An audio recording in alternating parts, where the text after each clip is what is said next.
안녕하세요. 아파트 읽어주는 여자 엘리사입니다. 네. 오늘은 부동산 불인이들을 위한 기초 방송을 준비했습니다. 우리가 이제 투자를 하면서 전세 레버리지 투자라는 걸 합니다. 그러니까 전세 레버리지 투자는 그러니까 내 작은 돈으로 이제 집을 사서 전세입자를 구해서 이제 잔금을 치러서 2년 갖고 있다가 이제 전세 만기 때 집을 파는 그런 방법이 이제 전세 레버리지 투자라고 해요.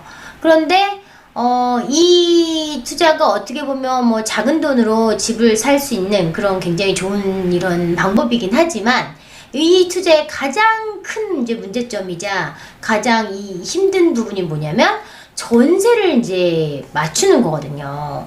뭐 집을 계약을 해가지고 잔금 날짜라는 걸 정하잖아요. 지금은 내가 이 집을 살 때 10%만 가지고 10%의 계약금만 가지고 집을 사지만 나머지 90%에 대한 돈 아니면 나머지 80%에 대한 돈은 누가 갖고 와요? 전세를 내가 부동산에 내놔서 세입자를 구해서 세입자가 돈을 갖고 와야 된단 말이죠.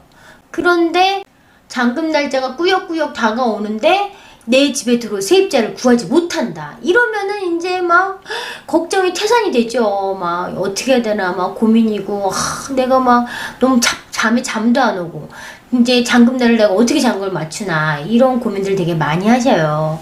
그래서 이게 이제 전세 다이어트라고 합니다.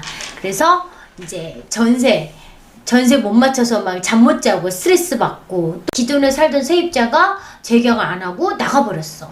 그러면 이제 이 전세금을 마련해 주느라고 막 대출을 받고 여기저기 돈을 빌리고 막 이렇게 했는데 새로운 전세자를 못 구하고 계속 집이 공실이 남아있어. 그러면 그 공실이 해결될 때까지 정말 너무너무 가진 스트레스와 신경을 쓰다 보니까 그 전세 다이어트라고 합니다. 전세 다이어트. 자, 그럼 우리는 이제 집을 사서 이제 전세를 놓을 때 이 전세 시장에서 살아남기 위한 전략이 뭔가에 대해서 오늘 이제 얘기를 해보려고 해요. 그래서 가장 먼저 이 전세가 많이 나와 있는 지역을 가면 안 되겠죠. 제가 앞에 방송에서 여러 번 많이 얘기했지만 소액투자처를 찾는 그런 가장 여러 가지 방법 중에 기본은 일단 수요와 공급에 의해서 공급이 일단 없죠. 수요는 있으나 공급이 없는 지역. 그런 집들은 공급이 없는 지역, 그런 지역들은 당연히 집이 부족하기 때문에 너도 나도 뭐 전세로 가든 뭐 실거주로 가든 이사갈 집이 없기 때문에 어떻게 해요? 어쩔 수 없이 집값이 오를 수밖에 없는 그런 지역들을 가셔라 말씀을 해요. 그리고 투자자들이 너무 많이 들어간 지역 이런 걸 너무 뒤따라가면 내가 막상 가서 나는 이걸 사서 전세를 놔야 되는데 이미 시장에 전세 물건이 너무 많이 깔려있다. 또 이런 지역에 가면 내가 전세를 또 못 넣을 수도 있거든요. 그래서 저는 이제 그런 지역들을 주로 가지 않고요. 이제 굉장히 공급이 부족하고 전세가 부족한 지역 이런 지역을 먼저 선택을 해서 가셔야 되는 거예요. 이게 가장 기본 조건이에요. 그런데 그럼에도 불구하고 뭐 아니면 시장에 전세가 많이 나와 있지 않았는데 그런 지역에 갔는데 그 뒤로 또 막 투자자들이 들어와서 전세를 막 너도 나도 내서 나도 물리고 너도 물리고 다 같이 물리고 이런 상황이 될 수도 있거든요. 그래서 일단 이 팁으로 봤을 때 전세 시장에 살아남기 위한 전략 중에 가장 이제 기본은 공급이 없는 지역에 가라. 전세가 부족한 지역에 가라. 그 다음에 잔금 날짜를 정할 때 가능한 길게 잡아라. 3개월 정도, 최소 3개월에서 4개월 정도 잔금 날짜를 길게 잡아라. 막상 이 3개월이 되게 긴 것처럼 느끼겠지만 이게 하루하루가 굉장히 빨리 가요. 그래서 일주일 단위로 사람들이 이제 움직이잖아요. 주말에 많이 집을 보러 오니까. 일주일 4번만 지나면 한 달이 가니까 생각보다 3개월이 되게 빨리 옵니다. 그래서 잔금을 2달 나오면 되게 촉박해요. 그래서 보통 3개월, 4개월 서로 협의를 충분히 해서 상황을 말씀드리고 잔금을 길게 잡고요. 그 지역에 이제 내가 집을 살 때는 이 지역의 전세 비수기가 언젠지 성수기가 언젠지 가급적 이거를 파악해서 가급적 전세 성수기에 잔금을 맞춰야 전세를 금방 쉽게 구할 수 있겠죠. 여기가 뭐 학군이 받쳐주는 동네다. 그러면은 방학 때 많이 움직이니까 당연히 방학 때 맞춰 잔금을 치러야 되는 거고요. 또 뭐 공무원들이 사는 이런 데다 그러면 공무원들이 인사이동이 있다든지 뭐 그런 시기에 맞춰서 또 이제 잔금 날짜를 받아야겠죠. 또 일단 그 다음으로 내 집이 굉장히 경쟁력을 갖춰야죠. 이 시장에 나와 있는 집들의 순위를 한번 매겨보시는 거예요. 부동산 소장님한테 실제 시장에 전세 몇 개 나와 있나요? 물어보는 거죠. 몇 개 나와 있는데, 그럼 몇 동 몇 호 어떻게 나와 있나요? 뭐 어떤 건 남양이고, 어떤 건 뭐 동호수가 좋다, 로얄이라든지, 아니면 뭐 가격이 싸다든지, 아니면 이건 올수리가 돼 있다든지, 이건 뭐 샤시까지 돼 있다든지, 뭐 여러 가지 그 각각 물건마다 점수들이 있잖아요.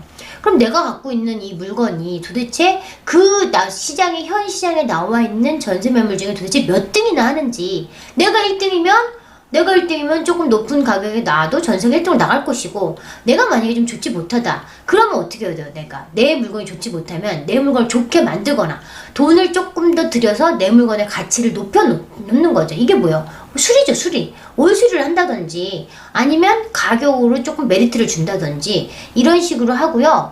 또 내가 일단 집을 살 때 이왕이면 로얄동이나 로얄 라인을 사면 특히 이제 남양을 많이 좋아하잖아요. 그래서 그런 로얄동, 로얄라인 전망이 나온다든지 이런 로얄동, 로얄라인을 산다면 아무래도 그렇지 않은 뭐 동양집이라든지 저층이라든지 이런 집에 비해서 훨씬 전세가 더 빨리 나갈 수도 있고요. 정말 이게 이제 안 된다 그러면 이제 뭐 대출을 좀 이용해서 세입자가 들어오기 전에 먼저 대출을 어느 정도 조금 일부 받고 그 다음에 전세금을 대폭 낮춰서 세입자를 후순위로 받는다든지 이런 방법을 쓰는 수밖에 없는 거예요.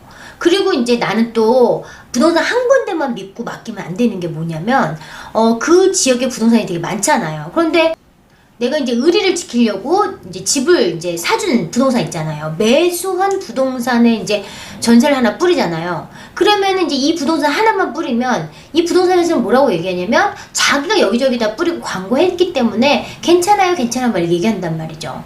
그런데 부동산마다 다 자기 물건, 자기 전세 물건을 다 갖고 있잖아요. 그럼 손님이 왔을 때 자기가 갖고 있는 물건을 먼저 브리핑하지 남의 부동산이 갖고 있는 물건을 브리핑하지 않는단 말이죠.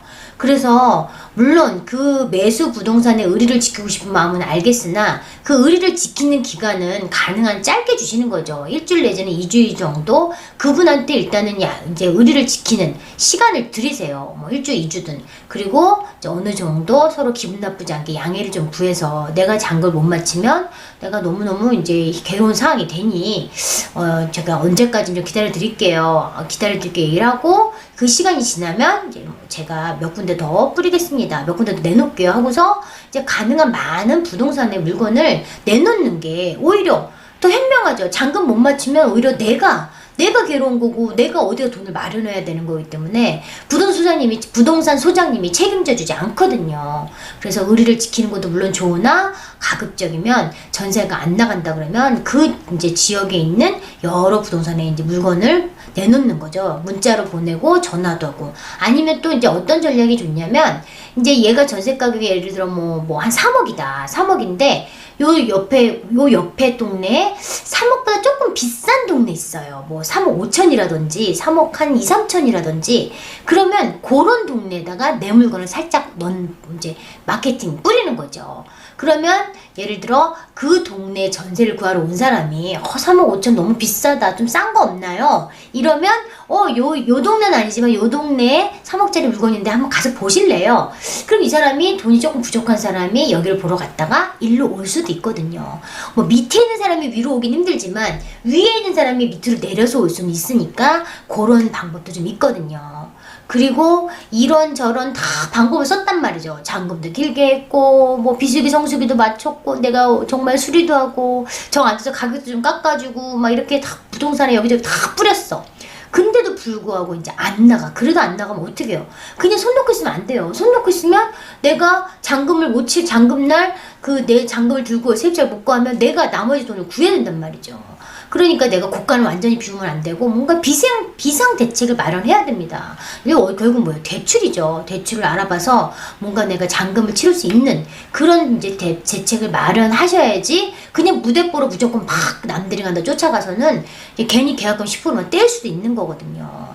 특히 요즘 이제 뭐 법인으로 하시는 분들 되게 많았잖아요. 지금 이제 법인 규제 때문에 법인 투자하는 것도 이제 되게 어려워졌는데 법인이 뭐 장점도 되게 많고 단점도 되게 많지만 법인의 가장 큰 단점은 뭐예요?